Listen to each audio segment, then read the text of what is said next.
This week on RSBANDB Update, the Glacier Front chills PVM cold with its massive Arch-Glacor. We thought Kerapac was the boss for all, but this Glacier is just what the doctor ordered for teaching PVM. From expert to beginner, there's drops for all, including Tier 95 weapons and more.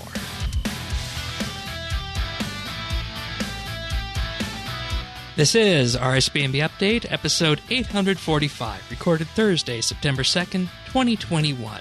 The Glacier Front, Senntisten on ice.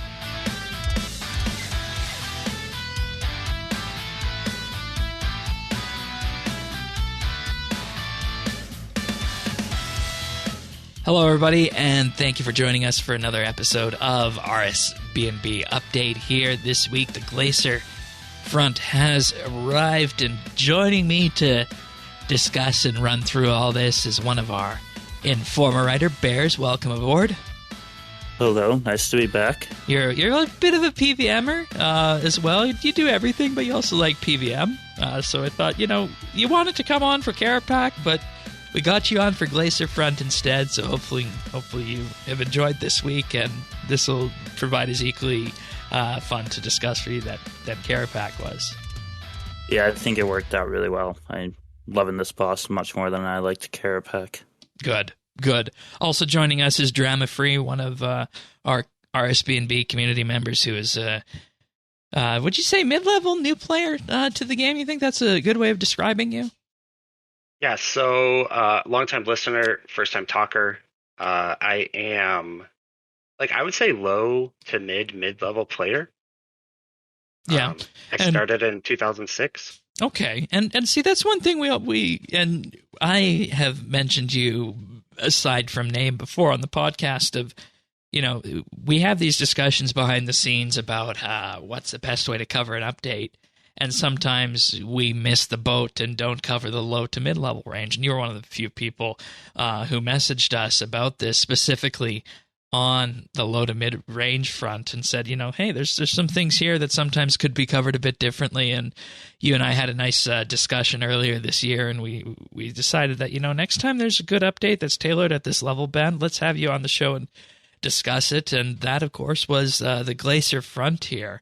And are you enjoying this as a new PVMer? Yes and no. So okay. I've gone back and forth on the new encounter, but I've landed on I'm really enjoying my experience. Okay, we'll get to more of that in just a bit, of course. You guys are probably wondering where Tanis is. Tanis is off at a wedding ceremony, so he was unable to be here this week, but nonetheless, we are going to provide the full RSBANDB update experience on this boss. So with that being said, if you want to follow us along, we do have full show notes available at update.rsbandb.com, and we're just going to dive in here and talk about the Arch-Glacor. And one of the things that surprised many people when this first arrived and we first heard about it was that the Arch-Glacor was actually going to be a scalable boss with permanent free deaths on normal mode, which is something we have not done before in RS, believe it or not. And the selling point behind this is that this is a wonderful way to teach people RuneScape PVM. And that's what we're going to dive into right now. And I think I can just start this off and ask the question, did you guys start at 0 mechanics, or did you just crank it all the way up to the top? I personally started at 0 mechanics, and I got a 47-second kill. Oh, that's pretty good. I was really excited. And then I toggled each mechanic on one by one to learn what they did. How about you, Bears? I've only done the one normal mode kill with all 5 mechanics. Okay, fair enough. So, yeah, I mean, I had a couple friends who went in at 0 mechanics, and yeah, they got it done in about 20 seconds. Yeah. So yeah. I love the idea behind it, though. Yeah, and I think this is what has been needed to introduce people to PVM, aside from the specter of death costs, is that with this, you're in total control of the encounter. And one of the things that is very true about psychology, about fear and whatnot, is that the more you're in control of something, the more you're in control of an experience that might be unpleasant or new to you, the more likely you are to get through it and not be worried about it. And that's one thing that they are employing here. I don't know if that was a deliberate tactic, but it definitely works. So going through the mechanics, you can turn off the mechanics by toggling them on or off in the little bar of checkboxes that appears at the top of your screen, or you can talk to any one of the individual mages to turn them on and off. Now, one of the first mechanic that will always be on is creeping ice. Ice shards effectively move, close in from left and right on either side of you, and they force you into a specific part of the arena. You can't turn these off, and you just basically kind of move out of their way. If you are hit by them, you will take a tiny bit of melee damage, not too much, but I'd imagine at higher enrages that could become quite a problem, couldn't it? I don't know if the damage goes up, but it's more the fact that it kind of like stuns you and puts you on your butt, and then you can't move. Yeah, you got to basically restart combat with that, and this is just move out of the way, no problem. Next one is Glacier Minions, which is toggled off by talking to Ariane. The Glacier will spawn additional minions, and you can't damage the Arch-Glacor until all the minions are dead. So with this, you need to, of course, use AoE damage, either through your AoE abilities, or, as I have been told, if you're using ranged, use a mechanized Chinchompa. Yep, that works pretty well. That's what most people have been doing with those. All right. Yeah, and then one extra with that. Once you kill the minions, at first I wasn't picking up the orbs because it would just lower a stack of a debuff. But when you pick up that orb, it actually damages the boss after you pick it up. Yeah, it's not too big of a deal on normal, but I'd imagine that's definitely something you need to hit when you're on your hard mode streaks, I'd imagine, right, Bears? I do it just because I do. I mean, it doesn't deal too much damage. Okay. It's only 1,000 each, so not too much. But it's more the stacks that you're trying to clear. Right. Because if you get 10 of those stacks, you just get stunned, which hasn't happened to me, but I just don't want it to. All right. Next up is the Flurry ability. This is Arianwin. The Arch-Glacor will switch between two different combat types, magic and ranged, and the player has increased damage reduction when praying against the correct combat type, and you can tell what it is based on the color. Green is ranged and blue is magic. And this is the mechanic that teaches prayer switching. The first mechanic taught target acquisition and changing targets. And I think this is a good way to do it because I don't feel like you absolutely have to prayer switch because you're not going to get penalized on normal mode that much for missing the prayer switch. I don't know how it is at higher enrages on hard mode. When I was streaking, if I missed one prayer flick, I was probably dead. Okay. So it's a big part. Is there not the melee ability in normal mode? I don't know because I was on. Correct. There's no. It's just between magic and range. There's no melee swipe on normal mode. Okay, in hard mode they add a melee swipe in. Okay, and you'll want to pray melee for that one then, I'd imagine. Yep. Okay. So that's all. all. And with that's that, all if three. you wear the ring, you actually get an extra 10% increase. Yeah, after it's been upgraded. Yes. Yeah. After you upgrade the Pontifex Shadow Ring, I believe it is at this stage, with 1,000 resonant anima of Wen. The next one is Pillars of Ice, and this is from Acthonikos. The Glacier will force the player to move to one side of the arena and calls down the beams. The beam will follow the player around and then split into two, and then a third one. On hard mode, this does damage you, and it also saps your prayer. This is perhaps the mechanic I have the most difficulty with. Yeah, most people do. It's very deadly. Yeah, I've been told that the best way to combat this one is to either run in effectively a figure 8 format starting from the what side would that be? Southwest, I think? Southeast. southeast part of the arena, and then run south and then across, and then effectively do a figure 8 that way. Another way involves surging through the bottom part of the arena as well. How have you been avoiding that one, Bears? I don't know directions, but if you're looking at the boss, I go to the top right corner. Yeah. That's where it starts, top right corner, let's just say. Yeah, and then I will bladed dive through the first one that spawns into like the bottom left corner that I can get to before the creeping ice disappears. Right. And then I surge through the bottom one. Okay, that's what And if I need be, I barricade too. That's what I was. That's another thing I was doing. I was surging through some parts of it because it seems that with that you'd only take 1 tick, which on normal is not a big deal. But I'd imagine you can get smacked pretty hard on hard mode with that. Yeah, I mean, I also can't melee there, so I have the Trim Masterwork bleed that keeps me alive. Okay, so you're using. I do take. So you're using melee through this entire kill. That's interesting. I am, yes. Okay, I'm using ranged. I'm also using melee because as a mid-level player, you have to invest in one playstyle, and so that's the playstyle I have right now. Yeah, that's fair. And I don't know. Do you think I should give melee a try if I'm doing well with ranged?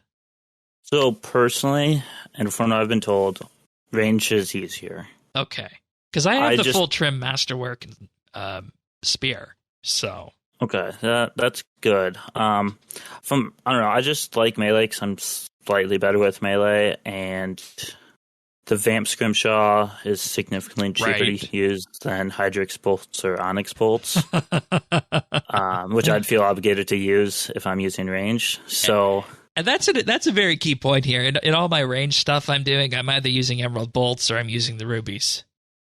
Which are also great choices. Like, they're both, I don't even know. I mean, Hydrix is probably best in slot. Of course. And then Emerald or Rubies. Yeah. So, I loved doing range with the SGB, too. Serengabo. But melee is just, it's safer. It's so much slower, but it's safer. Okay.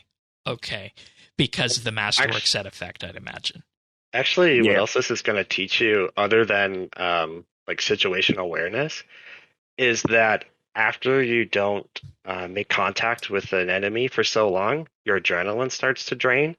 And so I find that I have to start running with melee, walk up to the boss, make contact, hit him a few times, keep my adrenaline where it was, and then avoid the rest of the beams. Okay. Because if I just run around as melee, I lose all my adrenaline. Right, and see, I have a different solution for that. I'm using the Persistent Rage Relic Power. That prevents that from draining.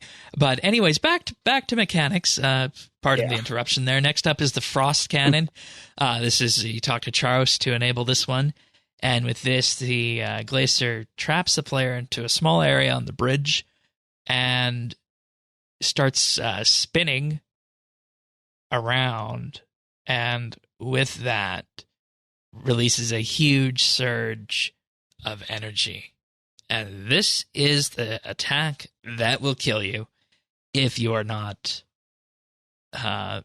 praying properly, or if you don't use the appropriate defensives for this. As in, if you don't have Protect from Magic on, and you get hit by this, sayonara, goodbye.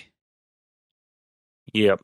Real quickly, I have to say, this is the coolest animation from any boss. Oh, yeah. It is so sweet. I love watching it, and my first hour or so, I died to it multiple times just because I was distracted with how cool it was. I was like, that's an okay death. I'll take it. Yeah. That's very obvious when it's coming.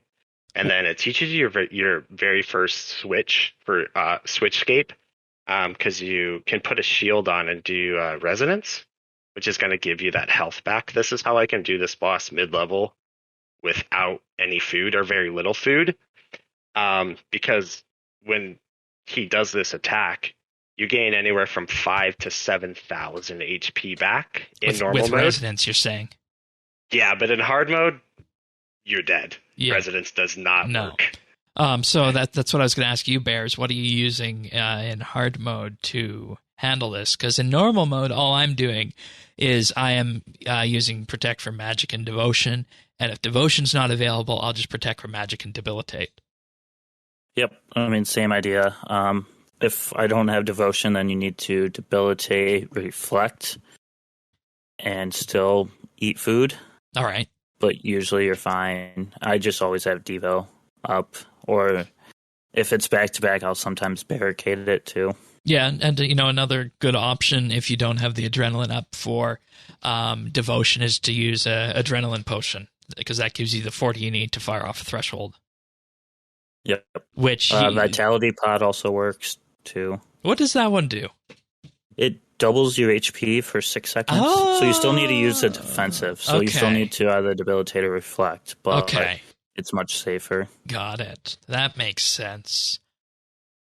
And another fun little bit about this one is that if you are indeed not careful, and if you even just look away for 1 minute, as you said, if you're trying to just take in how it looks, you are going to get smacked by it. That has happened numerous times on my end, so I will admit to that. But the next attack is Exposed Core, which is a Nokra. The Glacier releases what's called a Frozen Core onto the map, and it puts both of its arms on the battlefield, and you need to destroy one of the arms to get yourself out, because if you don't get yourself out, you will start taking a lot of magic-based damage. And the arms are weak to either Crush or, I think, what was the other one weak to? It was weak to a magic type, I believe. Fire right? Spell. Fire Spell. Yeah. So there's a reason to use magic right there. So which of the mechanics that we've mentioned here so far do you guys find the hardest? By far the pillars, beams attack that follow you around. That's just sometimes so random. Right. I don't know if it just sometimes will feel like it's faster, or sometimes feel like it's in a different spot than it should be. Yeah, and there's also a third beam on hard compared to normal. So there's that. How about you, Drama Free? Which one is the hardest for you? So in normal mode, it's going to be the ability where it spawns 4 ads. Because it's just really inconvenient because I can't damage the boss. And so the Glacier one you're saying? Yeah. Okay. Because on normal mode, the beams, they're very predictable. There's only 2 of them, so I can run to the far right corner, and then I can actually damage the boss during that phase, so it's not a big deal. But the ads, they're just frustrating, and they're just frustrating. I'm actually gonna agree with you and say that that's the mechanic that bothers me the most, but that's only because I have Ricochet and Bombard. If I had used a mechanical Chinchampa, I think it wouldn't have been as difficult to fight. And those are the mechanics of the boss. They're all available to come up at any time in the fight. It is random. There's no specific rotations or DPS checks, I think, to skip, like Kerapac. Like, you can skip the entire lightning phase on Kerapac. I don't think you can do that here. At least I haven't heard that you can do that, right? Right. I mean, if you kill the boss fast enough, you might not see any, but it's not, I won't consider it a skip. It's just you killed it in time. Yeah. Yeah. And it's definitely not going to happen in hard mode. Yeah, exactly. And I think with that being said, we can say that you can talk to Azanandra to enable hard mode, and that's the mechanics from the boss. And I think it says something that we were able to sum up all these mechanics just so nicely here, and that each one of them has a specific aspect of teaching people PVM, but at the same time they all add something unique to the boss. And I think that they're really well done. And that's my perspective as somebody who has just, with the launch of Kerapac, really just started to do Reaper tasks and whatnot. So that's my take on it. Yeah, I wish this boss would have came out before Raksha. I mean, that it would have made Raksha so much easier for everyone. Like, that was the biggest thing. No one no one could consistently prayer flick well enough to fight Raksha. Right. And now everyone's going to be able to do that, and I think it'll make it more interesting for future bosses coming out. Like, what mechanics are they going to have to make the people struggle, I guess, to fight it? Yeah, I think that's a fair assessment. And with that, I think we should look at hard mode, specifically the streak mechanics that are available with this one. And this is something that many people were hoping to see something like, because this streak mechanics is a lot like Telos, right? Copy and paste from Telos. They described it as copy and paste. They said they made little adjustments. I haven't seen many adjustments they made, but I don't know behind the scenes on what sort of stuff they could have done. Yeah, so effectively what happens is, just as you fight the boss, it becomes just more and more difficult gradually. I only got my first hard mode kill because I was more focused on normal at the time. But how far have you gone, Bears? 804 in rage, and that was only on one streak. I didn't really push for it. Like, it was just, I was going until I die. So. And how many kills was that? 71, I believe. Okay, and you would start that at 0, or did you start it at a specific time? I started at 0. Okay. And that's actually an interesting thing about hard mode with this. When you enter hard mode, you can actually specifically type in the enrage that you want to start at. I didn't notice that. I saw like those different options, like every 50% you could choose. Yeah. I didn't realize you could just type one in. Yeah, that's what I meant. It's entirely choosable. Oh, okay. Yeah, okay. What about you, Drama Free? Any desire to go for a hard mode kill in this? So much desire. Okay. And I'll tell you why. So I'm a millennial, right? And so I want everything handed to me. And this normal mode I can handle. I get about 6-minute kills. Right. I walked into hard mode, and I got my bum handed to me. I realized I didn't have the DPS for it to get past when the 2 arms slam down. I can't kill that before I die from the magic damage. Right. So I am determined to get a hard mode kill. And I haven't wanted to do that for any other boss. So kudos to Jagex for that one. And it's 100% solo as well. So it's not like you can bring somebody in like we did at the round table for Kerapac. Oh, no. Thaxi held my hand through the entire thing. Most of the time, he just put me over his shoulder. So that was a really great kill. I have a couple of those. Yeah. I'm gonna say I enjoyed the hard mode kill, and I don't want this to push the wrong way, Drama Free, but it honestly feels as though that the hard mode on this is about on par of normal mode Kerapac, at least at the very start. Yeah, I would agree with that. I've gone into Kerapacs a few times, and I haven't learned all the mechanics of Kerapacs, but just going through the abilities of the Glacier has really made me want to push and learn more switches and learn how to do what I call as assisted manual rotation. Oh, wow. Okay. I'm still just using Revolution for all this stuff. Yeah, I've really been trying to push myself and learn, because that little hard mode box is always there and staring me at the screen to click.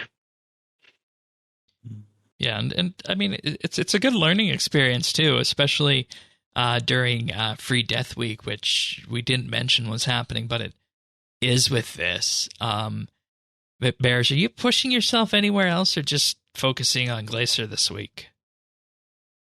I told myself I was going to do regular Telos, but I haven't even considered doing it since the boss got released. Okay. So this is pretty much just drawing you all in then. Yeah, I've done like an hour of woodcutting besides this boss, and that's about it. All right, fair enough. Every other moment has been devoted to that boss. All right, sounds good. You know, I'm actually a bit conflicted because I'd like to, you know, take a whack at Raksha this weekend, but I'm also perfectly content to just stay here, honestly, because it just feels like this is so much more in theme. And you know what a real fun part about this is, I find with the boss, is that we also got the wonderful atmosphere here as well. I'm just going to have a playthrough of what some of the kill sounds like, because with this, it's once again, Jagex has hit the environment art out of the park with this. So let's just have a quick listen to this.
See, it doesn't jump out at you like Kerapac's audio track did, but it's definitely something.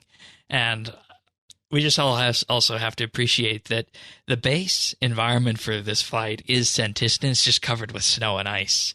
One thing that we are waiting on to hear from Tanis on this is how the blue behaves on the colorblind spectrum, because it feels like there's very little contrast with this, so that's definitely something we want to ask Tanis about when he is back. So, all right. Should we talk about some of the little bugs and glitches and hiccups that happened this week? Oh boy, yeah. Shall we? Okay. And it's been 25 minutes, and we've all focused on the wonderful combat mechanics behind the boss, but we also need to talk about some of the things that were missed with this launch, including that on launch, the manuscript pages weren't dropped, nor were the scriptures of when, because those are a drop, just like we have scripture of jazz. Also, apparently the lore book is missing from the glaciers in the Glacor Front. We also had some problems initially that were fixed now with hard mode streaks not being as lucrative as they were meant to be, but that was fixed, I think, on day 2. Also, troves and resonant anima are not dropped from hard mode, and something that's dropped on normal mode is unnoted dragonstones at a point in the fight.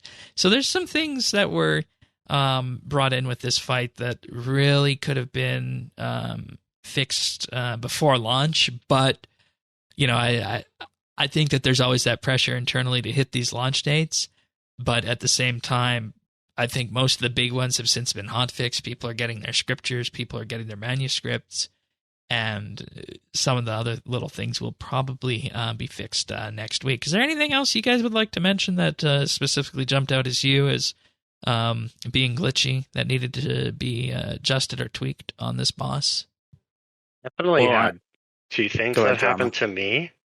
Were at several points in the fight, if the ads would spawn closest to the south bridge, there's 4 of them. So there's 2 next to the bridge. And there's a bunch of snow piles next to all of the columns for the bridge. Mm-hmm. Periodically, one of the ads would disappear into a snow pile, and I could not click on them. I couldn't run away.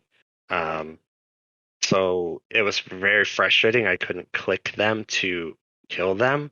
And at times that would happen and a new phase would start, and I'd have to run all the way to the right side of the map, avoid the beams. Oh, and there's the ad. It popped up.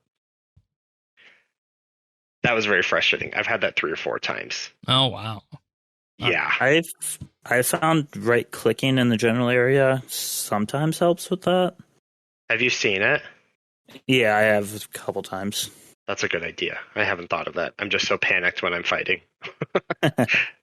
Another one I had was I was doing normal mode with all the mechanics on. I got to about 150k health on the boss. I got teleported out like I died. I did that 3 times in a row, and then I relogged and it fixed the problem. It was just an interesting glitch. That's very weird. Some other things that were haunt fixed, hard mode common drops and Dark Neelas in particular had their quantities increased. The third pillar of ice on hard mode now despawns correctly. And fixed occurrences of the Enhanced Nightmare Gauntlets not triggering. Now, I also had, actually, let me just read this one first. This is posted by Mod Orion. Eliminated a rare player state where mechanics could be toggled off in hard mode. Yeah, there was 2 day one bugs that really impacted hard mode streaks. One was that one where it just turned off mechanics and you could just basically do no mechanic hard mode. Yeah. And it was just easy kills. From what I saw, though, because I know a couple people who did it, they weren't getting any good drops. Like, they were easily getting kills, but they didn't get any uniques day one. Okay, so it's definitely tied probably more to the mechanics than more to the mechanics than the streak for that. Yeah, and then the other one, and this one actually came back for about 30 minutes earlier today. At 250% enrage, a 5th Glacier spawns when he adds the minions. Right. Or summons the minions. And if you killed that 5th one, it would just set the boss's HP to 1,000. So, like, and it was unavoidable. Like, there's no way you could kill the boss without killing that minion. So, like, I did it, and my PR is 49 seconds in hard mode. And, like, that's never going to change. And it was frustrating because I was like, I want to keep doing this boss, but there's actually no way to avoid this. Yeah, and then your timings are all messed up and whatnot on that. Can I take a second to talk about PRs? Yeah, please. Yeah, go for it. Because I killed the boss on normal mode with nothing toggled on. 44 seconds, correct? Yeah. You turn all the mechanics on. Now every time your personal best is 44 seconds. Where my personal best with all 5 mechanics on is around 4 minutes. I've had good fights and bad fights. Yeah. I would like to see a difference of PRs, just like there is from normal mode to hard mode, with different abilities toggled on. The downside of that is you have 120 combinations. Yes, I could see it where you have all 5 on and then not all 5 on. Yeah. Yeah. And see, that's something I think that a lot of people would like, but at the same time, we're working within a system that is designed to just have normal and hard mode kills. So I can definitely understand where you're coming from on that. One thing that really threw me on launch day, and it took me about an hour and a half to figure this out, and thank you, Drama Free, for pointing this out. I couldn't get hard mode to enable. I had killed the boss about 18, 20 times with all 5 mechanics on, and hard mode just was not unlocking. And it turned out that the problem with that was that I needed to go back into how I set my instance up and make sure my instance size was set to 1. What it was set to 3 from last time I went to Kerapac. And I just left it because I thought, oh, this is a solo boss. It'll be fine. But no, having the instance set to anything but 1 will prevent hard mode from unlocking if you have all the mechanics on. And that was something that took me, like I said, about 18 to 20 kills to figure out. But apparently it was addressed on the live stream. Yeah, the idea behind that was all the achievements that you unlock are with it toggled with 1 player instances.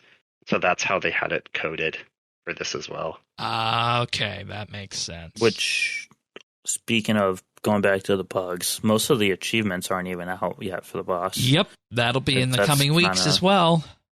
Yeah, I don't love that. And now I guess the question we need to ask is, should we have waited a week to launch this? I would have been perfectly okay with that.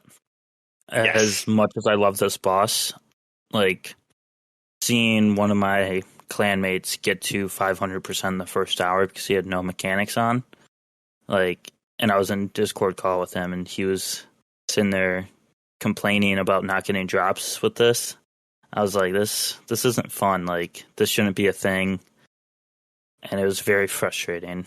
Yeah, and that's what we've always said on the podcast is that, okay, if this is happening, let's just wait and get it right.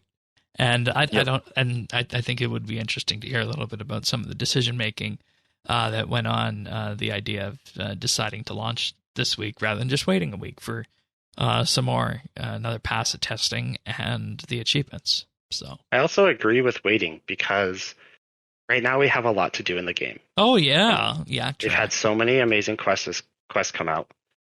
Currently, we have Yak Track, which introducing a Yak Track and then a week later having a new boss come out. I am overwhelmed with what do I do to progress my account with having a limited time to play each day. Because when you do the skill and kills, if you're killing the new boss, you're not getting a very fast skill and kill credit. No, you're not. At all. Unless your kills are less than 3 minutes, and then unless in that case it'll count. Because you only progress skill and kill once every 3 minutes. So I would have loved for this boss to, have waited a couple of weeks. I wouldn't have been sad. Because I could have done Yak Track. I've been very excited about Yak Track. So yeah. All right. And I mean, none of the things we're talking about here are incredibly game-breaking. I think we need to make that 100% clear. Because you will always have the usual suspects who jump up and down and say, it's broken, it's broken, it's broken. But it's entirely playable. It's just a question that we're not having that A+ experience. We're having, if anything, a B+ experience this week. The only thing that was super annoying and kind of got me away from the boss was how bad the drops were in hard mode. Yeah. That like, I know many people who lost money. Oh yeah, absolutely. Hard mode all day. And the general sentiment I think seems to be is that if you're hovering around that 200% in rage mark, hard mode can be profitable. But if you're at anything less than 200%, you might as well just stick in normal mode, all mechanics. Yep. In terms of profitability. That third pillar despawning and coming back in the hard mode, that was what killed me the most day one. Okay. It would just it would disappear with the other two, and then spawn usually was right on top of you. All right. Fair enough. So, those are the only two big ones. So one thing about this boss, positive, it is the best boss introduced to RuneScape, period, in my opinion. 100%. It has me as a mid-level player striving to get better, to get to those hard modes drops, whether they're better or not. It's just a goal-oriented game, and I want that goal. It has hardcore players that are playing multiple hours a day that do all the switchscapes, that aren't looking for loot, but looking for log collections, completions, and they're on this podcast as well. Like, this is an amazing boss. I would love to see another boss like this, and I'd like to see how low of a player could come and take on this boss. Yeah, and that's the wonderful thing about Elder God Wars, and I think we're recapturing a lot of what we saw with God Wars 1 and God Wars 2, except adapting it to the modern player base, and people were wondering what they meant by it's going to be different. Well, here, you see that, and it's at that point I think I can move on and talk about the rewards, because we need to talk about that, because we all know that any bossing encounter would not be complete without that, and you can get everything that you want on normal mode except for the piece that makes the tier 95 weapon. So that in itself is a testament to what this boss is all about. So starting off, of course, we talked a bit about these last week. We have the Dark Ice Shard, which is a tier 85 damage and tier 85 accuracy melee main-handed sword. You'll need 2,500 Glacier Remnants, 5 Dark Nihilus, 10 Blackstone Hearts, which comes from Elite Dungeon 2, and 2 Glorious Bars. The Glacier Remnants are dropped by the boss itself and killing glaciers on the battlefield, and the Dark Nihilus are dropped from the Arch-Glacor itself. Anybody here interested in this sword? I almost bought a set today. All right. To replace my Kopashes, because with doing melee with this boss, there's so many times I use Destroy, and then the minions spawn, and I don't have Hurricane available. Right.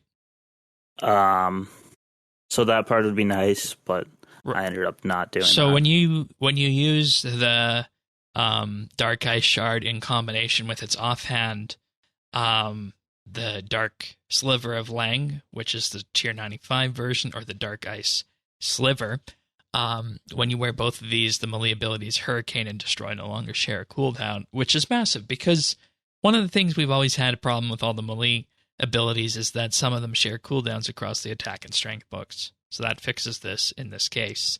Granted, of course, it is tier 85, so just keep that in mind. But once again, on the tier of Port's Armor, and I'd like to point out that this is something that isn't just dropped by random chance. It's something that you can work to, and something that you can get the bulk of it done by just killing glaciers on the battlefield, and you only need those 5 Dark Nihilus from the Arch-Glacor itself.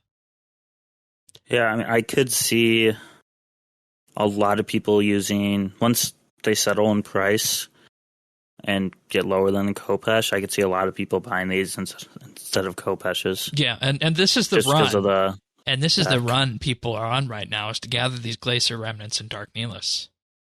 Yep. Because the components themselves are not tradable. The Nihilus are the Remnants. Now, yeah, and what's interesting is that they said in the stream that you have to craft each individual item yourself to get credit for the completion log. Oh. Which is a very long decision they had over at Jagex. Yeah, well, I mean, that makes sense. So I don't think there's a problem with that, though. I have always been advocating that bosses drop stuff that is related to their Slayer side of it. So now, as for the tier 95 main-handed sword, which is called the Dark Shard of Lange, you need 7,500 Glacier Remnants, 10 Dark Nihilus, the Dark Ice Shard, and the Frozen Core of Lange that is only available from hard mode. Only available from hard mode on that. And I did some checking with people, and you can get this at sub 100% in Rage. David knew someone who got it on kill number 1. So it's available for everybody out there. Yeah, it is. And it's a lot of money right now. Yes, it is.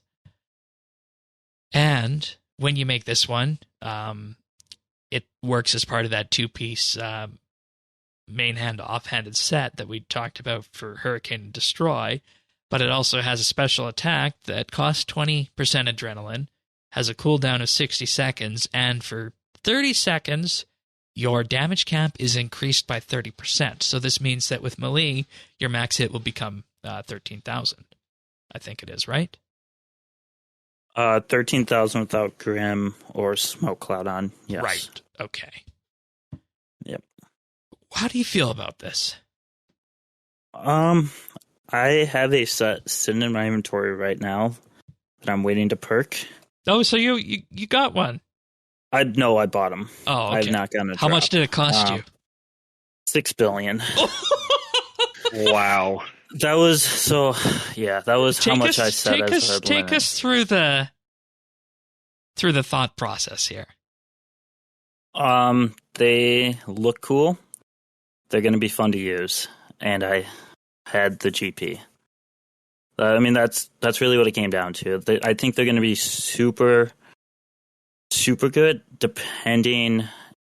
I think it's going to depend a lot on how much you actually switch weapons. So in my opinion, it's going to take away the need to bring a two-handed weapon to places. Yep. sometimes. So like for Solak, I bring a ZGS just to Hurricane a couple times. Yeah. I don't use the spec at all. I use Cleave a couple times, but it's only just use Hurricane a couple times. And the reason about this, and I forgot to mention this, with the offhanded variants of both the Tier 85 and Tier 95 weapon, the Hurricane ability can now be used when dual wielding. Normally it's locked behind two-handed, which is... I feel like this is going to be a big deal, because I see Hurricane, when I'm using my spear or something to that effect, as being one of the best abilities to use for AoE Slayer kind of things. And the fact we can now do that with two-handed, if you're using the set, that feels really good. So, use something. Yeah, and like, it's really good in like timed damage caps. Like Hurricane is better than Destroy, since it deals less damage, but in less amount of time. Yeah. So now you'll be able to do both of them not at the same time, but like right after each other, and it'll be more damage. And I'm looking forward to that part of it more than the spec will be interesting. From what I've seen, it goes away if you switch weapons, which I was worried about. If it didn't do that, it'd be super busted.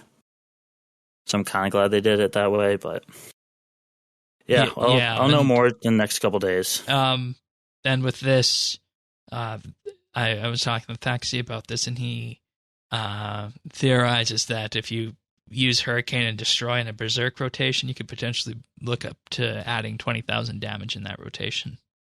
Oh yeah, definitely can. So, these are just a little bit of power creep for the melee side, but it's just advancing things in generally, I think, the right direction on this. So yeah, I mean, they're definitely not as busted as the Staff for Armadillo was day one. Yeah.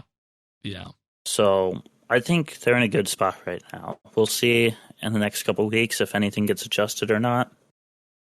So all right, I think it will come down to if there's any big content creators who find a good use for it or broken use for it.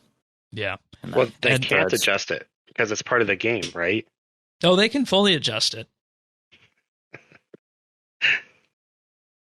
Yeah.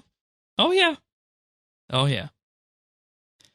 Let's talk about the scripture. The scripture of when. This is something that is very interesting. So with these, the scripture of when offers +5 prayer, +8 to all styles, and the special ability Sheer Cold. Each attack has a chance to summon an icy beam for 3.6 seconds that attacks anything standing in it. And once the targets have been hit 5 times by the beam, they will shatter for 400% ability damage. And yeah, this is good. The general sentiment is that this is about on par with the scripture of Jazz, maybe just a little bit better in some places situationally. Yeah, it depends on the situation. I mean, solo one monster bosses, Scripture of Jazz is probably better. Slayer, the new one is so much better because it's AoE. The new one is. Yeah. Which is nice. From the tooltip for it, it has a 5% chance on ability hit to activate Sheer Cold, which performs 5 chip damage hits in a 3x3 centered grid on the target's starting location over 3.6 seconds. And it's the 5th chip on the target that will occur simultaneously that deals at 250 to 400% ability damage. So it's not 400 all the time, it's 250 to 400. But with that, that's still a huge number. Yeah. I mean, I got one within the first hour of it being released. And I just held on to it. I tried it out only at the dummies in the combat arena, or combat wars retreat, that's what it is. And it hit an 8,000, which is good damage. I like it. I think it's better for people who aren't going to be hitting the damage cap with the Scripture of Jazz. Yeah. Because it's going to be more consistent. Which one do you like better, the Jazz or when Scripture? Ooh, it's tough. I think I think, again, it depends on where I'm at. I will probably use both, depending on what I'm doing. Like, I could maybe see the new one, the Wen, being better at, like, AOD, where there's minions that will spawn in. Yeah, I mean, I'm going to use them both, and I'll have fun with them. All right. Other items that you get from the drop include enhanced Kerapac wrist wraps, tier 90 versions of it with the same effect. You need, of course, for this, 1,000 Glacier Remnants, a Lange artifact, and Kerapac wrist wraps, of course. We also, of course, have the enhanced gloves of passage, which require 10 Necronium bars, 1,000 Glacier Remnants, a Lange artifact, and the gloves of passage. And they bring with this a new effect. After activating Havoc or Smash, it will successfully hit your next melee attack within 6 seconds. It will deal 10% increased damage, and the target takes 20% increased damage from bleeds for 10 seconds. I don't know where I would use that. It seems like a switch. Okay. Which Yay, we're switching gloves now. Or do people switch gloves? I don't know. Not many. I'm trying to think. They're not better than Cinderbanes. So anywhere the Cinderbanes were still best in slot, Cinderbanes will stay that way. Then from there, there's not many melee bosses that aren't poisonable. So, all right. I don't see them being used too much. So in some cases, then you might as well just want these if you just want tier 90 gloves, basically, is what I'm getting at, unless you don't want your Cinderbanes. Yeah. Because we also have the enhanced Nightmare gauntlets, have the same effect, 1,000 Glacier Remnants, the Lange artifact, and the existing previous Nightmare gauntlets as well. So, and Nightmares. Oh, those are those Slayer monsters. That's interesting that they would tie it in with Slayer. That's nice, I think. Though they look to be stupidly rare, though. Yeah, they're very popular, or they were very popular before the Snipe update. Okay. Not as many people use Snipe that much anymore, so if you don't use Snipe, I don't use Snipe at all, so these are just kind of useless to me. It's also worth noting that the Lange artifact to upgrade these is not tradable. Yep, and I've yet to get one. So you got to choose which gloves to upgrade and then sell the gloves if you want to do that. So we'll have to see where the value is at on that front. We also, of course, got the Glacier Adornments in addition to the Gladys pet. The Glacier Adornments are all craftable with Glacier Remnants and varying amounts of Dark Nihilus from 2 to 5 to 10. And these look pretty neat. They're like wings, except they're wings of ice. So you can get Glacier Adornment, Arch-Glacor Adornment, and Glacier Adornment. And it just goes up and up and up. You mentioned the pet, correct? Yeah, I did. Gladys. Yeah. So that pet is so cool too, because when it uses a special attack, it does the laser mechanic. Oh, okay. So one of my buddies got one within the first couple hours, and we all just sat around watching it use Ripidemon specs. Yeah, I would really, I would like to. I like the way this pet looks. I do have to say that, and I can say that about very few pets in game. So, and then at 1,000 hard mode kills, if you have it, it unlocks a new skin too. Nice, which is pretty cool. It's I think it's like a black chromish sort of skin. Ooh, yeah, it's fancy. They should have posted a picture of that one on the news post. That definitely would have encouraged more people to go for that. Oh yeah, it's really nice. All right, let's move on to regular drop tables then, because we do need to mention that, and the reason I want to mention that, the general drop table, is that it's very lucrative as well. I'm just going to start off with the Resident Anima of when. We didn't talk about what that does after you upgrade your ring for 1,000 with 1,000 resonant anima, or maybe we did in one of the mechanics, but it enhances your protection prayers by 10% when fighting the Arch-Glacor.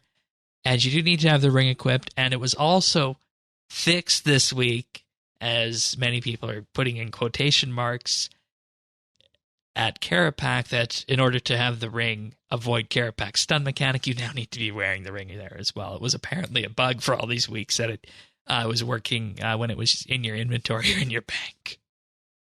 Yeah, a lot of upset people about that. Yeah, that was a very interesting thing that people thought was a normal ability. Yeah, and it just didn't feel right that you would upgrade the ring and it would unlock something account based. So, well, there's other stuff like that, like the Spirit Cape. It can be used in your bank, and its passive works. So, like, it wasn't too far of a stretch, but yeah, most people assumed it was a bug.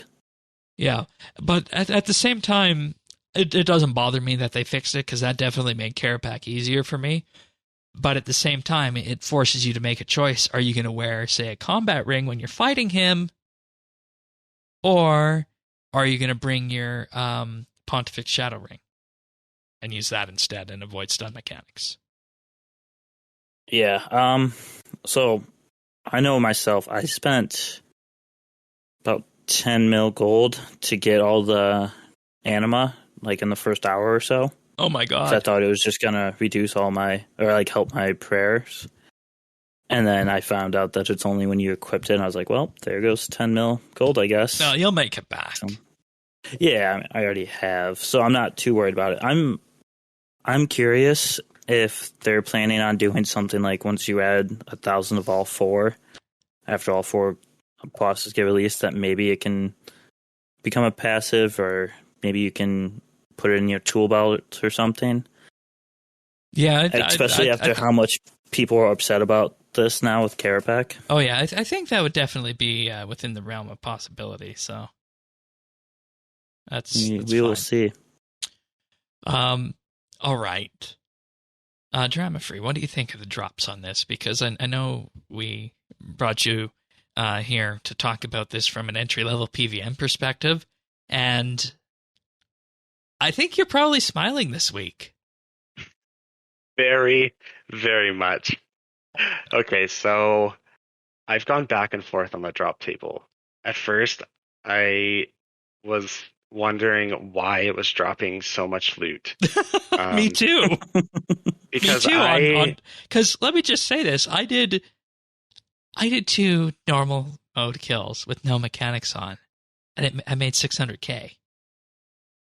I had 1 mechanic on, and my highest drop was 700k. Ooh. I mean, that was crazy. And then, so through 25 or 30 kills, I've made 25 mil between buying supplies, because I don't have a 99 herblore or 120 herblore. So I'm buying the grand flasks off the auction house and buying sharks and swordfish. And I've still profited off this boss. And when I die, anytime, there's no death cost. So there's no there's no big loot drop that you're going to get for, the 45 mil mark. You could do Barrows and get the amulet. It'll give you 38 mil. This is just going to be a consistent moneymaker. You're going to learn mechanics. When you die, it's not going to cost you anything. And so I am loving the loot drops. I'm loving the amount that this boss is progressing my account and my ability and my mechanics to get off of auto rotation, because some of the mechanics you can't use bleeds on them. Yeah. And so I don't want those to trigger.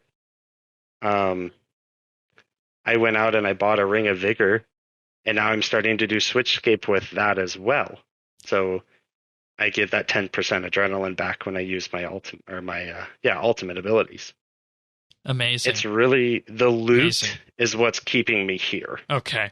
Some of the things we're talking about: uncommon chance to drop Ceramic Scales, common chance to drop things like Dragonstones, Hydrix Bolts, Banestone Spears, Crushed Nests, Crystal Keys, Water Battle Stabs, Onyx Dust. Very rare chance to drop a whole Onyx.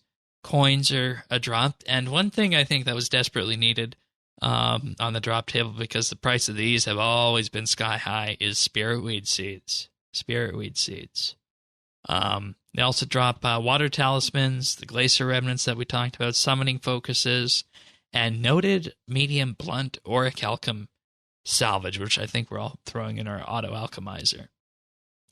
You also have chances to receive the Elder Troves, and of course the Resonant Anima of Wen.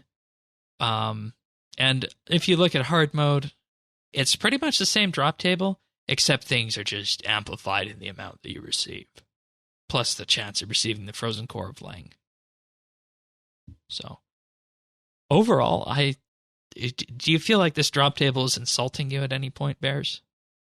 No, okay. I mean I loved it. With my streak, I got 71 kills in. When I finally died, my chest had 260 mil gold in it. Okay, it was so much fun to see. It's like there was a couple times where I'd get, I think, one kill, I got 1,000 Onyx Dust, and it was so much fun to see. Just 30 mil added to the gold. When I eventually died, it turned into 211.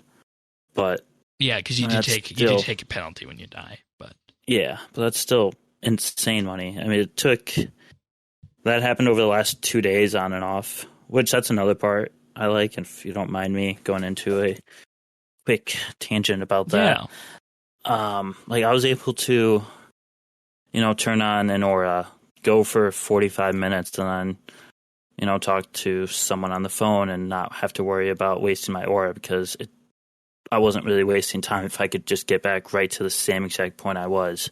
Yeah. It took, I think, all in all, in total, it was like 7 or 8 hours for that streak. But I wasn't fighting the whole time. Like, it was 30-minute aura, and then I wasted the other 30 minutes.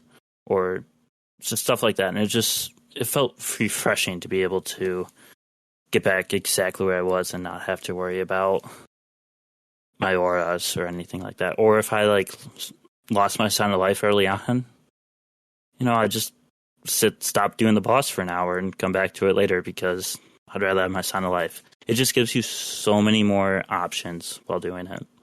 All right. I want to look at the Elder Troves before we move on. Elder Trove of Wen. Tier 1 and Tier 2. Tier 1 version, chances of getting Royal Dragon Leather, Blood Runes, Dragon Arrowheads, Onyx, Dragonstone, Winus Aradoan, Battle Staves, Spiky Adamant Salvage, Mahogany Planks, Extreme Magic and Ranged Potions, Diamonds, Stinkshroom Spores, Manuscripts of Wen, The Flax is Back, and Dragonkin Bones. And similar to the Elder Trove of Jazz, the Tier 2 ones are just slightly improved, removing things like the Flax and increasing numbers on some of the other ones as well. I got an Onyx from one of my Elder Troves, Tier 2, so I think overall this is a pretty good drop table. I don't have any complaints this time. Yeah, I don't either. I don't know if it was a joke or not, but I saw some people started buying Spiritweed Seed at 3 GP each to put into their player-owned farm. So that might have gone a little too far. Again, I'm not 100% sure if that was real or not. Yeah, that's fine. So. All right. Well, before we move on and talk about the rest of the Glacier Front, just a few little bullet points on that in your weekly God Banter. I want to thank some Patreon supporters this week for making this episode possible. We got more of them this week because it's the first of the month. If you join up and you get our VIP tier at $3 a month, you get a special mention on the show at the start of the month. So this week, I would like to thank Amos Reed, Andrew C., Arvids L., Brock H., Christian S., Chunk the Monk, Cook Me Plocks, Diana, Drama Free, Duramax, Free Milk, Guy Lafleur, Jade Gizmo, Jason S., Jeebus, Jesse W., Jim M., Kesky, Kevin G., Logan, Lucky Ducky, Malinoric, Nate the Great, Renhog, Ricky A., Rippeth, Samuel FL, Scott DS, Soupfinder, Stub Eve, Tanner JW, The Bears OP, The Naked Captain, The Lion, Tom V, Vinny, and Zant. Thank you, all of you, for your support. It does truly mean the world to us, and I realize I got two of you guys right here, right now, so thank you so much for being here, supporting the podcast, and taking part in it. But if you want to learn more about this, just check us out at patreon.com/RSBNB. There, for as little as $1 a month, you can gain access to the entire back catalog of our monthly bits. We just finished recording one on clue scrolls and how to make money with clue scrolls. It's a really fun one to talk about because, when you think about it, what makes money in RuneScape? Everybody will say PVM. Some people will say aspects of skilling, but there are other things as well, like clue scrolls, and we took a huge dive into that this month. So if that sounds like that's your cup of tea, or you're already a Patreon supporter, give that a check. That'll be on the feed this weekend at patreon.com/RSBNB. And as I mentioned, we also have the VIP tier. You'll get a mention on the podcast at the start of the month and access to high-quality stereo versions of the podcast in addition to everything else. And we also do have the insider tier for $5 a month, where you get early access to the clips that we use to make the clip show. And, of course, everybody takes part in helping us with the cost for funding and hosting RSBANDB Update. So with that being said, thanks so much, everybody. And, Tanis and I are currently working towards that Hot Ones Challenge. So if you want to see us subject ourselves up to some spice, check us out at patreon.com/RSBNB. Thanks so much, everyone. You guys like spice? No. I have a love-hate relationship with spice because I have a geographical tongue. Okay. So every so often, my tongue gets these white circles on them, which means that it's a lot more spicy and I'm way more sensitive. And so when that happens, it's really fun to watch me eat spice. Interesting. Huh. All right. Well, as I mentioned, we do have other stuff to talk about in regards to the Glacier Front. I'm going to show off the cutscene that happens when you enter the Glacier Front through the cathedral, because most of us probably went in through the PVM hub, but of course there is also the option of entering through the cathedral. The gods. It was no paradise, but it birthed an industrious civilization whose name is now long forgotten. When the icy comets appeared in the sky, the people of Lange had no idea what awaited them. The crashing comets wrought devastation as they landed, but something worse rose out of the craters. The incorporeal invaders formed towering suits of armor from the ice they brought with them. That same ice spread across the whole world, covering the cities and freezing their people. Their work done, the Glacors stood vigil over a silent, dead world for countless eons. When the elder god, Wen, needed powerful servants, she found them waiting in this inhospitable place. Anathema suffused the planet and its denizens. Could she really unleash them against Gielinor, the hatchery for her precious egg? Unwilling to approach such tainted beings, she opened portals for them and turned her face from the destruction to come. And lo and behold, there we have it. The reasoning behind why we have glaciers here at what's now known as the Glacier Front. People were thinking it was going to be the Wen Front. But, Wen always has these ways. Even if it's from a frozen world of Lange, as it's been called, that can arrive here on Gielinor and cause problems for everybody at this point. So that's a bit of the backstory behind the front. What did you guys think of that cutscene? Just give me a quick rundown on that. What you thought? Let's go with you first, Drama Free. Yeah, that was really interesting because I went through the PVM hub, and so I hadn't heard that storyline yet. That was really interesting and really fun. Yeah, and it's going to be interesting to see what perspective all the other gods bring as well to this, because they're all bringing something unique. Of course, the front for Jazz was tied to the Nodon Dragonkin. We think we know what Foles is going to be, probably something Zara related, but the big question is what's going to be for Bick. What do you think, Bears, of that cutscene and just a entry to the lore behind the Glacier Front? Yeah, I mean, I mentioned in our pre-show discussion how I'm slowly starting to get into the lore a little bit more since listening to this podcast, but I still had no idea what the connection from the glaciers and when were, but you kind of get a little glimpse of it there, and it was informative, and I enjoyed that. Yeah, it's really, really decent of what they're doing with that, and just a couple of bullet points about the rest of the Glacier Front, not the Arch-Glacor itself. All of the glaciers got a graphical update. The ones, of course, on the Wen front were the impetus for that, but also the ones, if you go to the old Glacier Cave, are also graphically updated as well. Glaciers themselves have a good drop rate for hard clues, particularly the same rate as Hellhounds, if that's something that you're looking at doing. And we actually got a new battlefield ability this week. It's from Hellweir. It's called Wrath of Nature. It summons a mushroom that will explode after a short delay. And you can talk to Hellweir on the Glacier Front if you want to pick that up and be able to use that anywhere in the Elder God Wars dungeon. So that clue rate is huge. It really is. It really is. I mean, Hellhounds are so crowded. Yeah. And these might be easier to kill, honestly. So we'll see how much that changes things. But, I mean, now you get 2 options instead of 1, so that's always important. Yeah.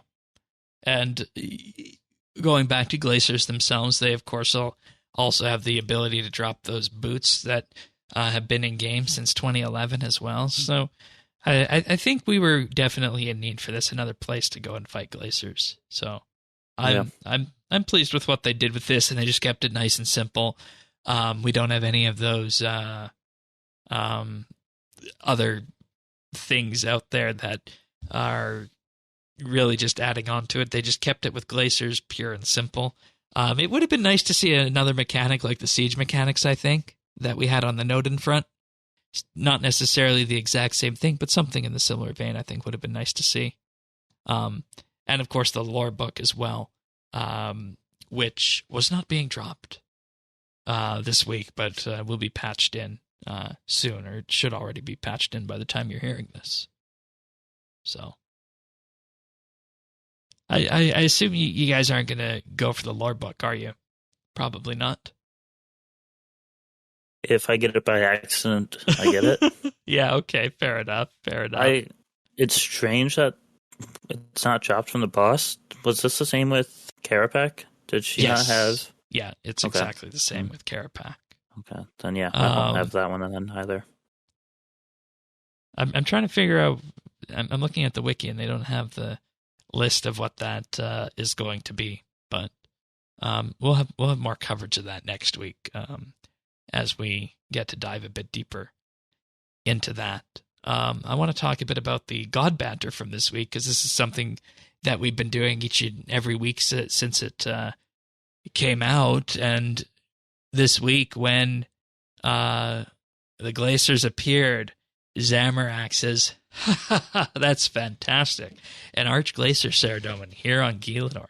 And when I read this and I looked into this, it was as though Zamorak was absolutely amazed by this creature, and you can sense that he might have had some experience with it in the past.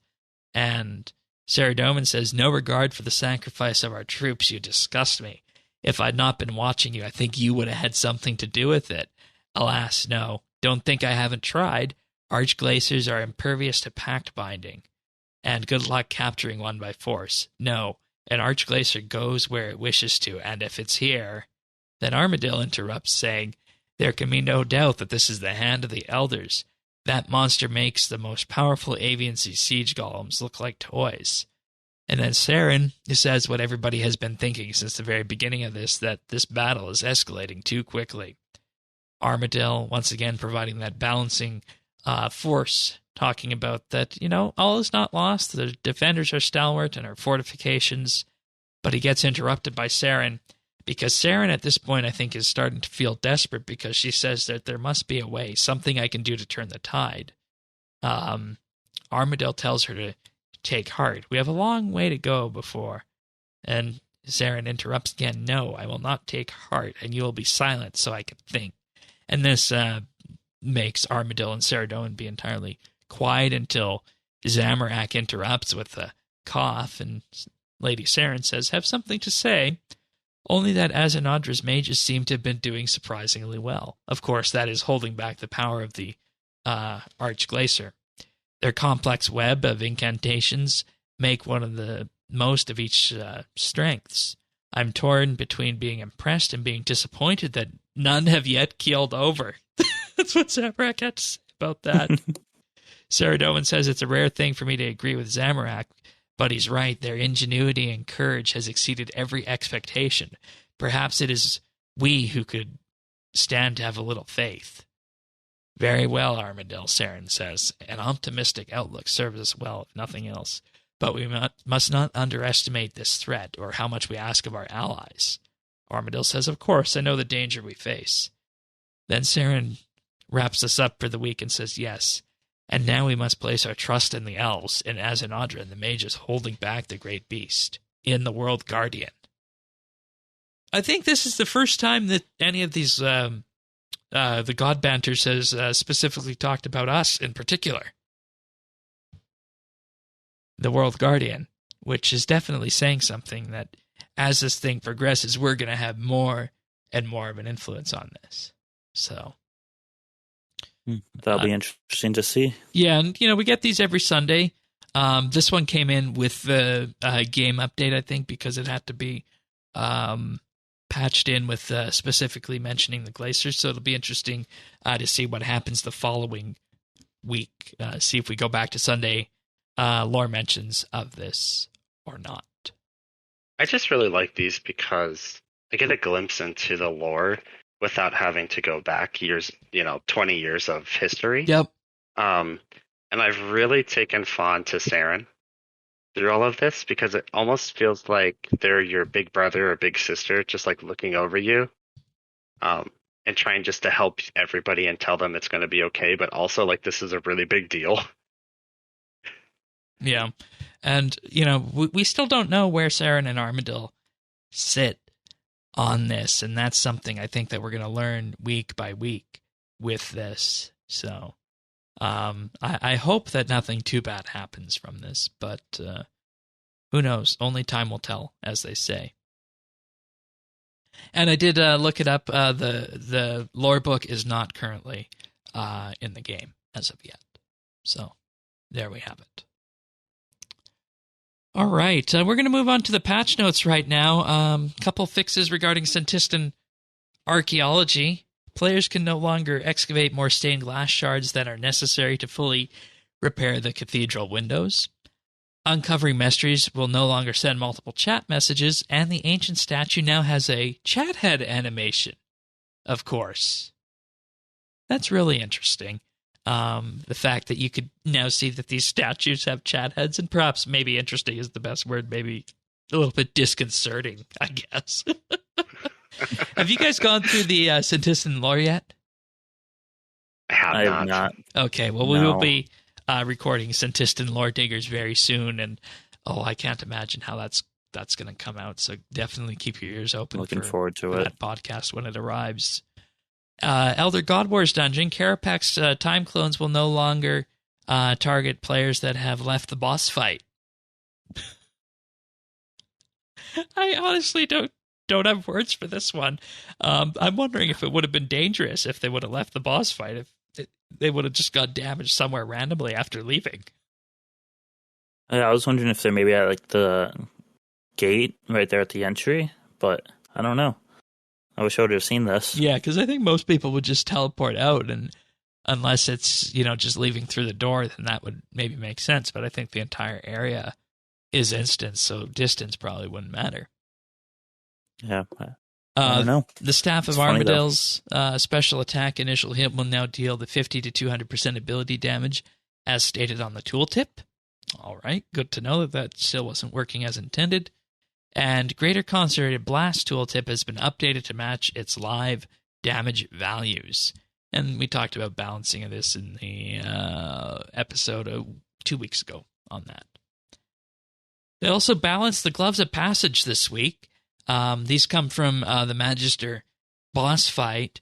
They say, simply put, their damage barely makes up for the fact that you have to use a lower damage ability. Considering the gloves also have to compete with Cinderbanes, Masterwork, and the Death Touch bracelet, this has become a serious issue. To fix it, they will be upping the damage of the gloves to help them compete in solo encounters, while also giving them a helpful buff in group and extended fights. So, with the Gloves of Passage, after activating the Havoc or Smash ability and it successfully hits, your next melee attack within 6 seconds will deal 10% increased damage, up from 7%, which is minor, but I guess it helps. And finally, after the Havoc or Smash ability successful hits, the target will also take 20% increased damage from bleeds for the next 10 seconds. This does not apply in PvP. So, Bears, I have to ask, would you use Gloves of Passage anywhere, or how do you feel about these? I think it works this way, and if it does, it's possible to use them in group content for one person to use them, because I think all bleeds count. So if you have someone using magic, range, and melee, one person has the gloves, activates the special for more bleed damage, all the bleeds from all 3 styles will get a buff. If that's the case, it might be worth having one person in the group use it, and maybe I still would lean towards Cinderbanes if poisonable, but I could maybe see them usable, yeah. All right, fair enough. And I mean, for me, it just feels like it's just adding a little bit on top of this, and I think if you use the upgrade to bring it to tier 90, if you wanted something melee themed that wasn't going to be Cinderbane, I think that this makes them a decent contender behind it. But I think the last thing we want is to move into an area where we need to start worrying about glove switches. Yeah, and there might be people who do that. I don't know. I don't love that. No, I really don't like many switches myself. So, all right. The Silveria's spooky environment settings have been restored, and the confirmation button regarding leave game when closing the free membership trial pop-up that appears when first arriving in Berthorpe on mobile has been changed to continue journey for clarity. Yeah, that's a pretty big discrepancy right there. Leave game versus continue journey. So that is good. Now, there was also a patch note this week that really had the community talking about this, and we're talking about the change to the chat font face. I think we have all noticed that, correct? And I'm gonna stick my neck out on the line and ask, did you like this chat change? No. Okay. Where did my text size 13 go? 12 is too small. 14 is too big. I want my 13 back. All right. Oh, you Bears. No, simply because I messed with Alt 1. I don't know if Alt 1's fixed yet, but that's tough not having Alt 1. Yeah. So, what we're talking about here is that this font change that was in the patch note last week, it didn't arrive. They changed the font to something called Noto Sans, which is a true type font, which is the kind of font we all use on our computers each and every day. And the benefit of having these fonts in play, rather than what existed previously, is that these fonts are a lot more scalable in terms of the sizes that they can display, and they have a wider support for special characters. Now, the way fonts used to work in game is that they were all based off of specific glyphs, so every letter you would see was a glyph that was stored on Jagex's server, and then whenever you typed into the chat box, it would render those glyphs to put them in order of a font. And the downside of that was that it took a long time after UI scaling came out to actually get scalable chat. So presumably with this will pave the way for a wider system-wide, game-wide interface scaling option that will work better than what we currently have. Because, if you turn interface scaling on currently, you still get a bit of blurriness from the chat, but we have the option to increase chat size independently. Now, I realize that it's a huge change, but I think at the end of the day, this is going to be for the better. They could have, I think, made this go over a little bit easier if they would have kept the default font size of 11, because right now the options are 10 and 12, I think. They go up every amount to 22. That's correct. And it used to be 11, 13, 15, 17. Right. Now it starts at 10 and then 12. So you got to choose which one. So I think if they would have kept the 11 in there and made it 11, 13 and just focused on the odd numbers instead, and also adjusted what's called the kerning of the font, which is the space in between additional letters, I think all of the questions about readability would have went away on this. And I think those are the two big problems with this, and people just don't know how to articulate that, is that it comes down to the spacing of the font and the fact that it's 1 point smaller than what everybody's used to. Yeah, I'll be honest. So I have dyslexia, and so font is a really big key point for me. And the fonts that they have now, it's very difficult with the sizes that they have to distinguish either spaces, characters, stuff like that. And if they want to make quality of life changes, the trade chat or the chat is great, but I would like to see them make it available to change the questing font size, because that's a default. I have to squint, really lean in, really focus to read those. You mean on near where the chat heads appear, right? No, so when you're doing a quest and the quest text pops up in a separate screen, you can't change the default quest text. Oh yeah. Yeah, and I would like to see that be able to change, even if it's these font sizes. Right, and I think what the problem is overall is that, as I understand it, each user interface in-game is built manually, so it's not just a simple matter of changing fonts in chat and having it propagate throughout the entire game. Each UI would have to update with that, and sure. that's the problem as to why it's taking so long to get all these user interface fixes out the door. And I honestly think people are going to come to like this font. It's just a question of getting people used to it, maybe increasing the spacing a bit and increasing the default size by 1 point. I think those are the three things that would help roll this over. But at the end of the day, we are going to get to a phase at some point in RuneScape where we're going to have a fully scalable UI, and the chat will be able to be scalable directly with that to any font size that it needs to be. So this is more along the lines of future-proofing rather than just changing the font for the hell of it, as some people thought it would be. So I also think if they wouldn't have made it right when you enter the game be size 10 font, if it was size 12, I don't know if I would have noticed any difference. It's not a sane default.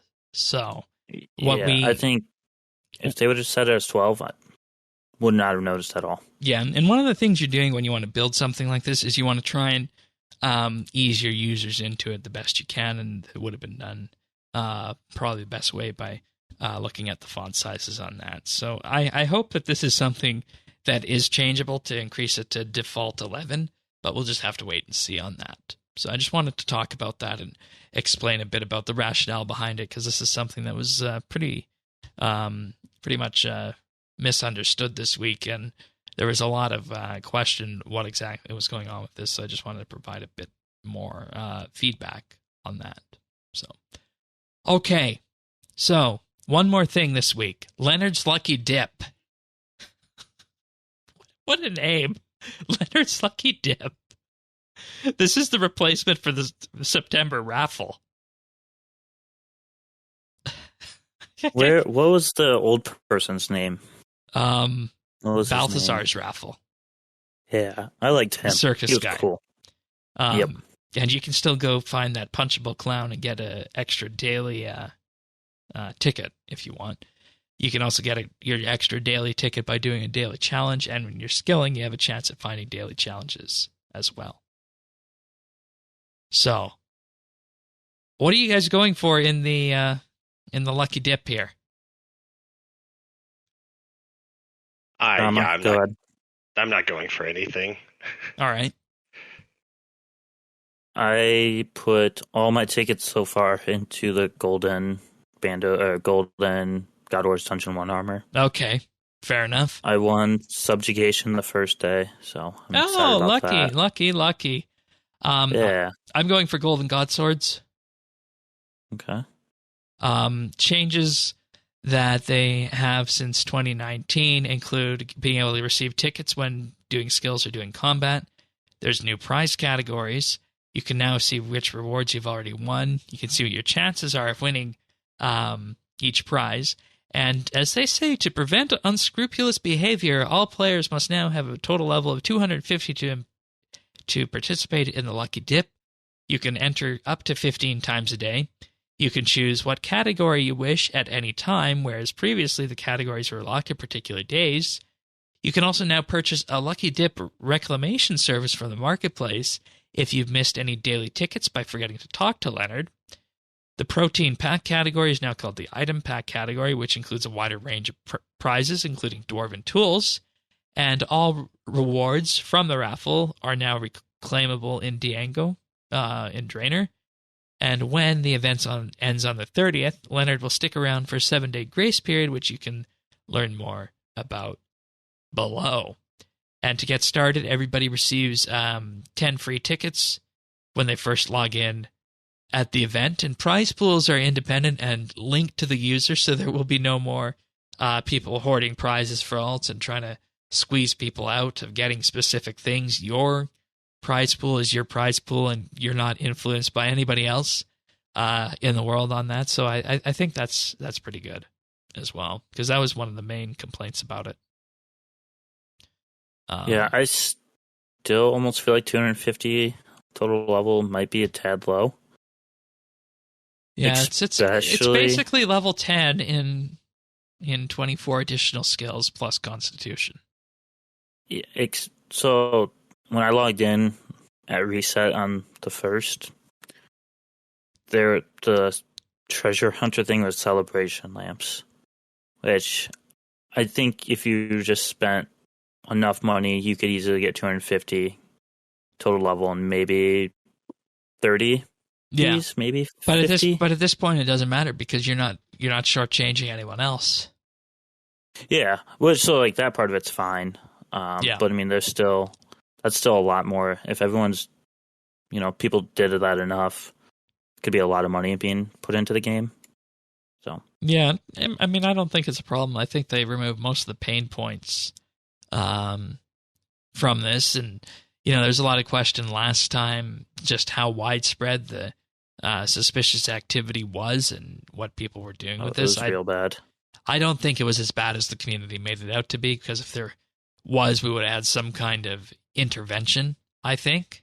So, but that's just my perspective on that. So, but that's what I'm going for. There's also new titles. On top of everything else, there's 5 titles, including first of the Lucky 5, second of the Lucky 5, third, fourth, and fifth of the Lucky 5. These titles will be given out at random to 5 lucky players who take part in Leonard's Lucky Dip. You get 1 chance for every ticket you enter in, so the more you play, the better your chances of winning one of those titles. Yeah, for these kind of events, they're just not really appealing to me.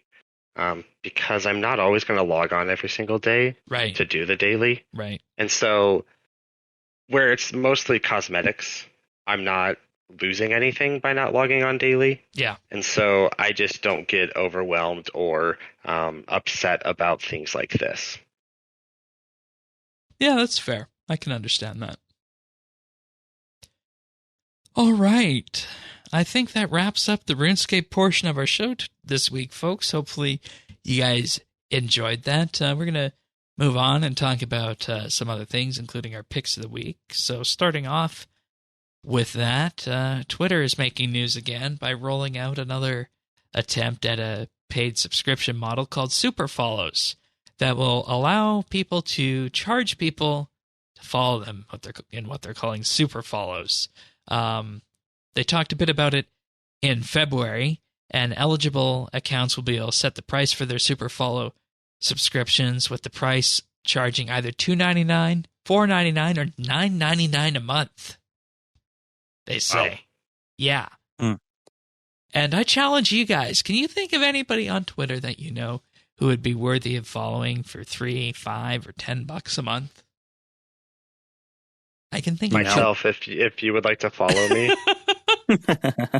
I could think of 2 or 3 people personally that could take advantage of this. But most of what you find on there in this day and age is just garbage. So I don't know what this is going to do. Paid subscribers will be marked with a super follower badge, differentiating them from unpaid followers. It'll show up in replies, elevating a follower's ability to interact directly with accounts they opt to support. And for accounts that have super follows turned on, the option will show up with a distinct button on their profile page. They're not turned on for everybody, and for now the process remains application only with a wait list, and the option lives in the modernization options in the app's sidebar. Users will need to be US-based with at least 10,000 followers and 25 tweets within the last month to be eligible. Sorry, I'm not eligible. Nor are we here at RSBANDB. Only available on iOS for now, and they will be coming to Android later on. And with this, it goes through the same in-app purchase system on either Google or Apple. And Twitter says they will only take a 3% cut of earnings up to the first $50,000 generated through the super following system, which they call a boon for smaller accounts and anybody getting off the ground who uses this paid feature to supplement creator income. But after an account hits the $50,000 earning mark, Twitter will take a 20% cut. Wow.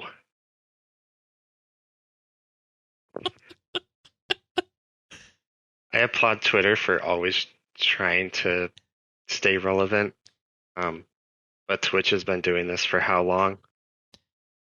Yeah, and I honestly don't know about this because people could just go to Patreon or Locals or Substack and do a similar thing. I don't know of anybody who is specifically creating and gating content on Twitter, so this is just a bit of a weird one to me, and I don't know. I'd say give this a year, and just like Spaces, it'll go the way of the dodo. I agree. So yeah, no chance this sticks around. All right, what do you got for pick of the week, Drama Free? I think you have an app. Yeah, so I have an app for us this week. It's an app that I've really utilized in the last year and a half with COVID. I found myself spending a lot more time at home, like all of us have been, and I just wasn't getting out as much as I wanted to with all of the gyms closed. And so my pick of the week is called Map My Run. It's from Under Armour, and the nice thing about it is it tracks your location on your map when you hit the start button. It's going to track your distance, your time, your cadence, your elevation. You can add friends. Of course, there's advertisements for Under Armour, like, pedometers and shoes. But sure. Besides all of that, it really gives you an idea of where you're at. I'm not saying that you need to go and start running marathons. What I'm encouraging you to do is try it out.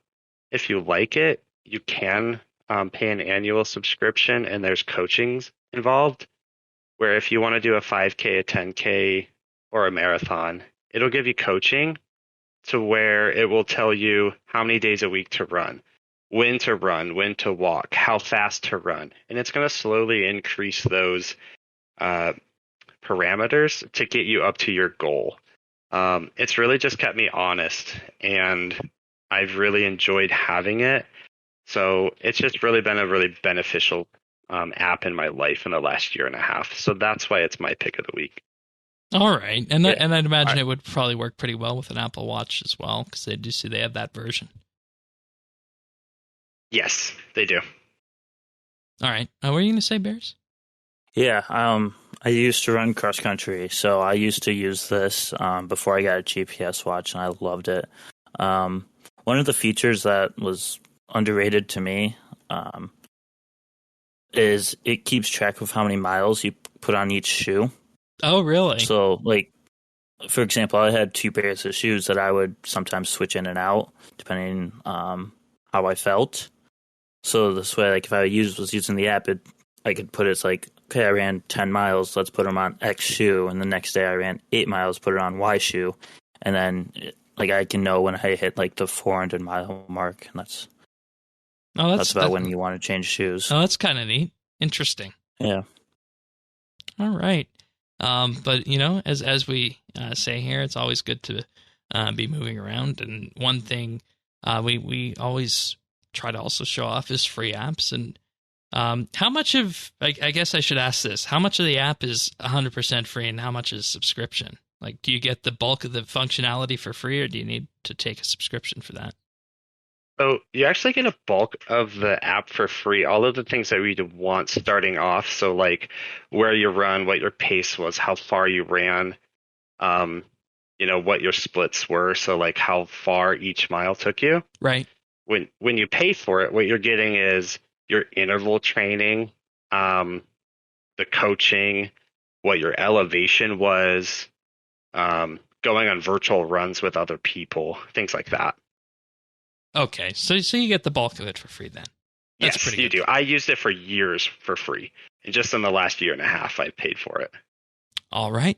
And I actually used the money from last week's pick of the week to pay for this app. Everybody I talked to has some experience with that, and it seems I was the only one to have not known about that. So interesting. All right, let's do some achievements. Bears, start us off. Yeah, so we got Allie the Wise getting 120 Archaeology on the first, Cyan R getting 120 Invention on the first, iBattle / 99 Herblore, Nithras 99 Crafting, Queen Rapal 99 Ranged, Soup Eater 99 Fishing, Spy Human 99 Ranged, Tanny Cat 99 Crafting. Those are all on the first. Queen Rapal again with 99 Crafting, this time on the 31st. Sethi Ross 99 Attack, Tasty Romeo 99 Archaeology, Quest Star. I'm not going to say that name. 120 Farming on the 30th. Chodo 3000 120 Archaeology. Rax Debo 99 Dungeoneering and 99 Thieving on the 29th. And Tanny Cat 99 Mining. Congrats, everyone. Nicely done. And continuing on the 28th, we have Crazy Legs 722 with 99 Agility and 99 Summoning. Luke Totodile with 120 Thieving on the 28th. Setharoth with 99 Hunter. Then on the 27th, we have Tannykit with 99 Farming. Uber Plastic with 99 Woodcutting. Underking with 200 million Defense. Crazy Legs 722 with 99 Crafting. Desmo 360 with 99 Archaeology. Fritz Krieg with 99 Mining. Queen RuPaul again with 99 Herblore, and River Design with 99 Divination. Nicely done, everyone. All right, so what have we been up to on RS? Let's start with you, Drama Free. What you been doing this week? I have been doing the Yak Trek. This is my first Yak Trek that I've really been invested in. It's been a lot of fun. I actually did a couple clue scrolls to get past one of the Yak Treks, and then all the bossing anytime I have a free hour or so. I get on there and do the new boss. Nice. You going to try any other bosses as well? Actually, with the free Death Week, I want to get in and try my hand at Araxar. Ooh, okay. That's interesting. I've actually been working on a bit as well, but I'll save that for when my turn comes up. Anything else you'd like to mention before I move on to bears? That's great. Bears, let's hear what you've been doing. Kind of gave it away earlier. I have done every hour of the Arch-Glacor as possible. I made sure I finished Yak Track last week to make sure I wasn't worried about that. Wow. 25% XP, right? Yeah, it's really nice. I hadn't used skips for the last 2 or 3. So I just had, and I had a bond laying around, so that was, I think I had 11 skips just ready to use. So I was able to cruise up to 39 and then skip the rest of them. So that helped. Then I sold all my magic gear in anticipation for the new weapons, and then all the bossing. Including spending $6 billion on some tier 95 melee weapons. Hopefully you see that as a good investment. We'll have to come back and check in with you on that. Yeah, I'm looking forward to it. All right.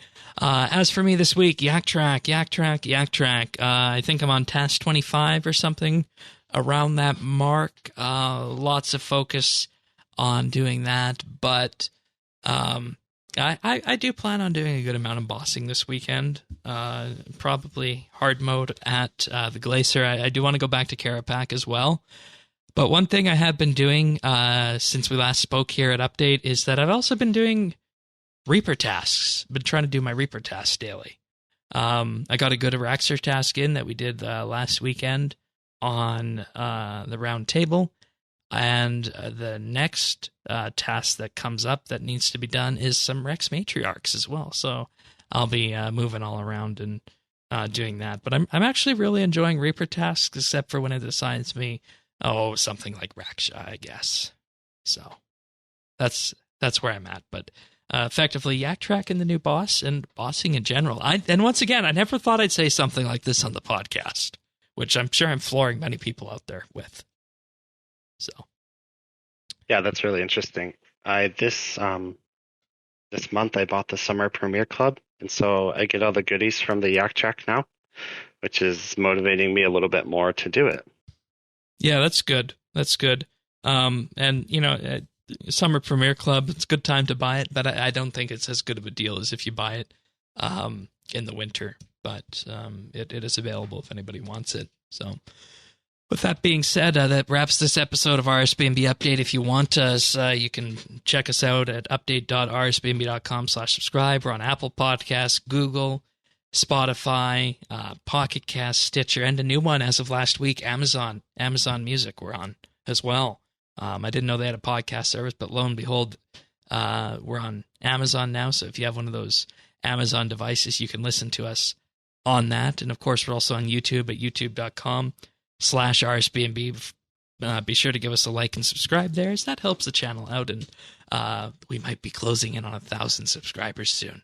So if you haven't subscribed yet, definitely give us a subscribe. We're past 900, and we'll probably hit 1,000 by year end. So give us a like and subscribe at youtube.com/RSBANB. And with that being said, we'll be back next week for another episode of RSBANDB Update. Take care, everyone. See you then.